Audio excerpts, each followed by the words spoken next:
sincèrement, dire bravo, chers combattants. Vous qui êtes morts sur les champs de bataille. Vous êtes des bons soldats. Un bon soldat meurt sur les champs de bataille. Au nom de votre pays. Pas au nom de quel intérêt. Sincèrement, je vous dis que là, la situation devient très grave. La situation devient très grave parce que nous ne savons pas quoi faire. C'est pourquoi nous nous levons. Nous nous levons, Pascal, parce que la classe politique est en panne d'inspiration. Et nous disons que, voilà, nous avons pris la responsabilité. Là, on commence à pleurer, la responsabilité de pouvoir se préparer pendant longtemps. Et nous nous levons aujourd'hui pour que nous puissions aujourd'hui restituer la République aux citoyens, pour que nous puissions aujourd'hui appeler à tous les citoyens. On a besoin de nouvelles idées aujourd'hui. On a besoin de nouvelles générations aujourd'hui. On a besoin de nouvelles personnes aujourd'hui. On a besoin de nouveaux projets aujourd'hui. On a besoin de nouvelles innovations aujourd'hui pour ce pays. Et nous croyons porter cette espérance.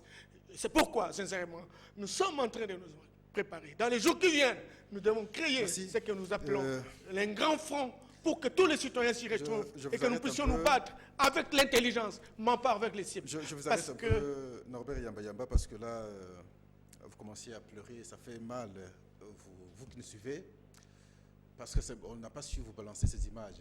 Si vous suivez ces images, vous ne serez pas supporté. L'UDPS, c'est l'un des partis politiques de notre pays qui s'est battu pour asseoir la démocratie au pays. Depuis bien longtemps, le combat sérieux a commencé, d'ailleurs en 90, bien avant 90, mais on ne peut pas comprendre qu'on arrive jusqu'à ce stade où il fallait incendier tout un siège, calciner les gens à l'intérieur, tirer les militants, tuer les militants, en tout cas ça fait mal. On pouvait tout comprendre. Même à l'époque de la Deuxième République, on n'a pas vécu ça. Alors ce qui est arrivé, c'est trop fort. Et comprenez, on ne sait pas, en tout cas, tenir les propos sans qu'on coule un peu les larmes. Voilà, toutes les excuses, mais sinon, c'est comme ça fait mal, c'est la peine, c'est le cœur qui parle, franchement. Nous espérons que ça ne va plus se reproduire.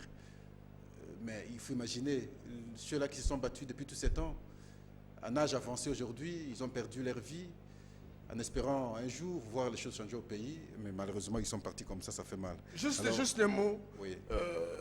Je vois des hommes et des femmes qui hier se faisaient passer comme opposants. Hier, ils ont subi les offenses de Mobutu à son temps, etc. Et qui aujourd'hui, lorsqu'il y a une opération, n'est-ce pas, d'assassinat de personnes dans leur siège, des personnes non armées, et ils disent, nous condamnons comme pour être complaisants, n'est-ce pas, les violences de toute cette forme, et qu'ils sont conscients que tout cela frise la planification.